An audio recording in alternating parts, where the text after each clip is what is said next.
looking at is a difference in this election. Let's move forward and see where we are. Because on the issue, for example, of freedom of choice, that's okay.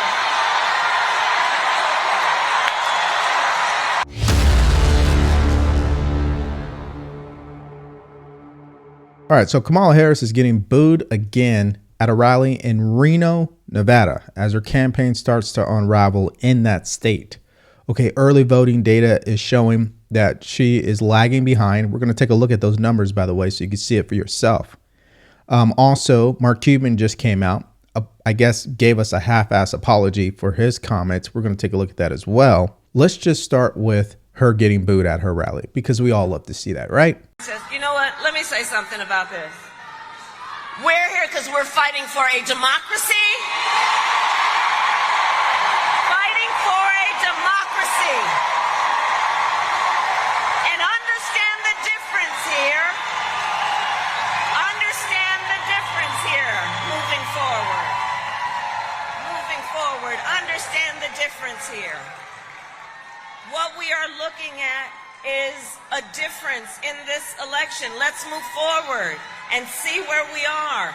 Because on the issue, for example, of freedom of choice,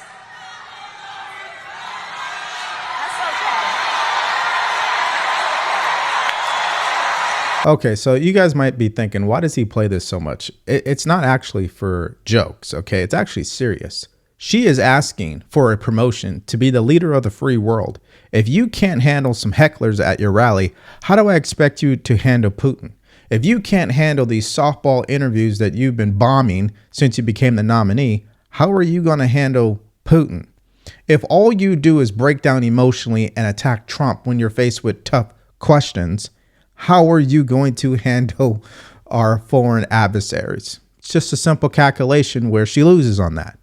And that's why we want to show this, because most people need to understand we cannot allow people like her to be elected in this country. That's just my own personal opinion. Okay. Some people may say, well, that's a little harsh. Well, I just think that's what the results show. If we take the last 4 years and we compare it to Trump's 4 years, it's not a comparison. Now, speaking of comparisons, she did an interview right after her rally where they asked her, what would she do on day one? Here's her answer. Day one, what's your first executive action?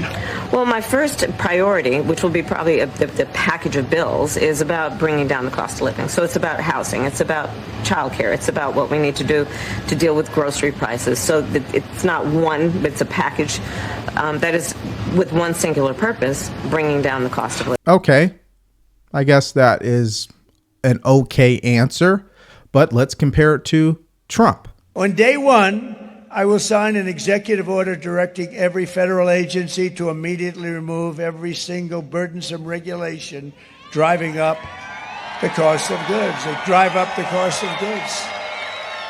We have so many regulations that hurt our country. I cut more regulations ×4 than any president in the history of our country. All agencies will be judged daily on their progress in slashing the cost of household items. We're going to slash the costs, and this will be the largest and fastest, most aggressive regulatory reduction. Using just very conservative estimates, we will save the typical household $7,000 in the first year alone. And again, that speaks to why there's a lot of people who know what they're going to get with Trump and a lot of people who don't know what they're going to get with Kamala Harris.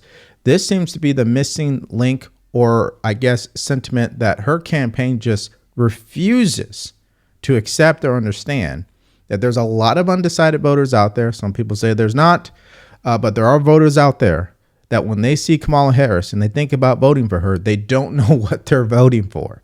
When they think about Trump, they know they're voting for policy, not necessarily his personality. They're voting for what he represents. Now, here's a nice little clip of her getting annoyed at this particular question. Just pay attention to her face. You know she doesn't like it when the media asks her questions like this. Watch. Former President Trump also rode around in a garbage truck to call attention to President Biden's comments about his supporters and their rhetoric. Are you concerned that President Biden's comments might undermine your own messaging that you want to be a president for all Americans? Well, I've addressed how I feel about those comments. One, that the president explained what he meant, but two, I do not believe, and I will speak for myself, that we should ever criticize people based on who they vote for.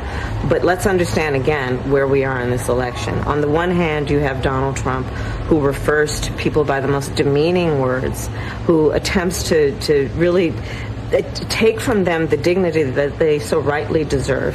He is someone who talks full time about the enemy within. He speaks ill of America. He refers to us as a garbage can. And he does not understand that most people are exhausted with his rhetoric, exhausted with that approach, exhausted with an approach that Donald Trump has that's trying to divide our country and have Americans point fingers at each other. They're done with it, and they're ready to turn the page and accept and receive a new generation of leadership, which I offer. So he talks full time about the enemy within, and you talk full time about him. So I don't know where she's going with that, right? We know she's a talking point machine. And I think if she loses this election, that's going to be a topic of conversation. Hey, Democratic Party, stop putting up robot candidates, okay? Can you put up someone who has some level of authenticity? I'm just saying. But the conversation continues. Watch. As he and his supporters grab onto that language, though, from President Biden, you're not at all concerned that might undermine your messaging? I am very clear that in this election, what the American people want most is to know that I have a plan, that we have a plan to bring down the cost of living and invest in American families, invest in small businesses, invest in our economy. I am proud that I have the support of leading economists in our nation who recognize that I actually have a specific plan and that it will strengthen America's economy. He has very little of a plan besides giving tax breaks to the richest people, and his plan, whatever it may be, will actually weaken our economy. He cut taxes for everybody, but they always leave that out, right? They want to focus on, well, the ultra wealthy, they got tax breaks too. All right, so here's another clip. Okay, once again, she contradicts herself, because if you're basing it on what she's done over the past 4 years, what she campaigned on in 2019, and ultimately what has happened to everyday Americans, to what she says in this answer, you're just shaking your head. Watch this. Former First Lady Michelle Obama says she stays up at night wondering why this election is so close. Do you do that? What keeps you up at night? What keeps me up at night are the challenges that face the American family and my role and responsibility in my to-do list to address those issues, whether it be on bringing down the cost of groceries, bringing down the cost of housing, what we need to do to make sure child care is affordable for working families, what I will do to make sure that Medicare covers in-home care for seniors. Those are the things that keep me up, which is doing the work that will directly impact the people of America. And this, again, is a big contrast between me and Donald Trump. He spends full time talking about himself, his personal grievances, his enemies list. On day one, I will walk into the Oval Office with my to-do list, which is about helping the American people deal with their challenges and also tap into their ambitions and dreams. Yeah, you know, the better answer would have been, you know what keeps me up at night? That the families that have been negatively impacted by the migration that has happened over this past administration with Joe Biden. But she refuses to really disconnect herself from Joe Biden. And so when she gives us the talking point answer, we know it's not genuine. We know it's not true. Now, if we could just circle back really quick. And before I do, if you're getting value from this video, please like, share, and subscribe to this channel. If you want to support us further, go to the link in the description, grab yourself some merch, or buy us a cup of coffee. Now, I actually forgot to mention yesterday, she did a rally in Phoenix, Arizona. She got booed there too. Watch. Who abused women and children. And we are fighting for democracy.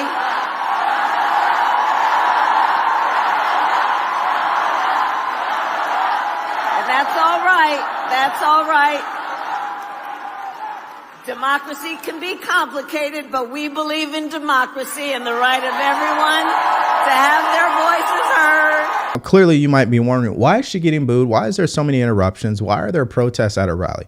It's for a multitude of reasons. Reason number one, Hamas and Israel. There's a lot of people who support Palestine and don't see her as a person who gives a damn about that. That's number one. Number two, she's also getting protested on the abortion issue. So when she goes into a state that clearly is more religious based, there are people who like to come out and protest her abortion stance. Number three, clearly she has rallies in locations that are not really favorable. She's not a likable candidate, okay? No matter what the media tells you about her net approval rating or net favorability rating, at the end of the day, she's one of the most unlikable candidates to ever run as a Democratic nominee if we're basing that off 2019. Now, speaking about how she contradicts herself every single time, here's her message in trying to bring the country together. And let's be intentional about building coalitions. You know, these last many years, it's had a way of, trying to make people point their fingers at each other, trying to divide us, trying to make people feel alone. So let us all, in this moment, be intentional about building back up and reminding folks we have so much more in common than what separates us. And this speaks to why she's not an authentic candidate, because she says all that, but then she labels Trump a fascist. She says, they're Nazis, or people who support her are saying that. Her top surrogates are saying that. They say that it's okay to say that he's a fascist. So she's coming with her own violent rhetoric or dangerous rhetoric or negative rhetoric. Label it whatever you want. Even her own advisors are telling her don't do stuff like that. But hey, that's where we are in this election. Here's what Trump had to say. She talks about unity. Oh, unity, unity. Oh, yeah, unity. By the way, he's like Hitler. He reminds me of Hitler. He's a fascist. She's talking about we're going to have unity, and then she calls me a fascist in the next sentence. All right, so now we're at this point where we get to see this half-ass apology from Mark Cuban on his comments, where he said that there are not intelligent or strong women around Trump. So here's what he said. He put up that part of the transcript. Okay, fine. And then here's where he wanted to offer the apology, I guess. I'm happy to clarify that I know many strong, intelligent women voting for Trump, including in my extended family. I'm certainly not saying female voters are not smart, strong, and intelligent. Number two, I know he has worked with strong, intelligent women like, I'm not going to butcher these names, and many others. I stand by my opinion that he does not like being challenged publicly. So there you go. This got 2.2 million views so far. And I guess that's what he had to come out and say, because clearly it got so much backlash. Now, one of the reasons why he gave such a ridiculous apology, if you would call that, is Ian Sams, which is Kamala Harris's campaign advisor. Look at what he had to say. Ian, is that an unforced error, talking about women on the other side of the aisle like that this close to Election Day? And does the campaign agree with what Mark Cuban just said? Well, my understanding is he tweeted to sort of clarify his comments. But the vice president's been very clear. She said this just yesterday, that she certainly disagrees strongly with insulting anybody over who they support, whether they support her, whether they support President Trump. She strongly disagrees with insulting people based on who they vote for. All right, so here's the Nevada early voting numbers. And that's why she's doing that rally in Reno that you saw at the beginning of this video, because look how far ahead the Republicans are. They're up by 5.2 percentage points, 39.2 to Democrats 34. Obviously, this is not what her campaign expected or the Democrats expected. In fact, they expected that Nevada would be one of her strongest states. It is now turning into be one of her weakest states. And if this continues, which at this point it's getting bad, she's going to lose that state outright. And also there's been an update saying that Minnesota and New Mexico and New Hampshire are now toss-up states. So every single day there seems to be something shifting in this election as we're only 5 days out. We'll definitely keep you guys updated, of course, but that's where we're at. And I think that's why she went to Reno, Nevada. But clearly it wasn't well received. That is my opinion. So what do you guys think about her getting booed again at her rally in Reno, Nevada? What do you think about the fact that she had to go there because early voting data is not looking good for her? What do you think about Mark Cuban's half-ass answer or response or apology, as he would like to call it, I guess, to his inflammatory comments about women around Trump? Let me know what you guys are thinking and more in the comment section below. Now, if you want to actually dive into what he said and why it got so much backlash to begin with, and the other stories that broke during that time. I shot a video on that, and you guys can take a look at it by clicking on it because it's coming up right now.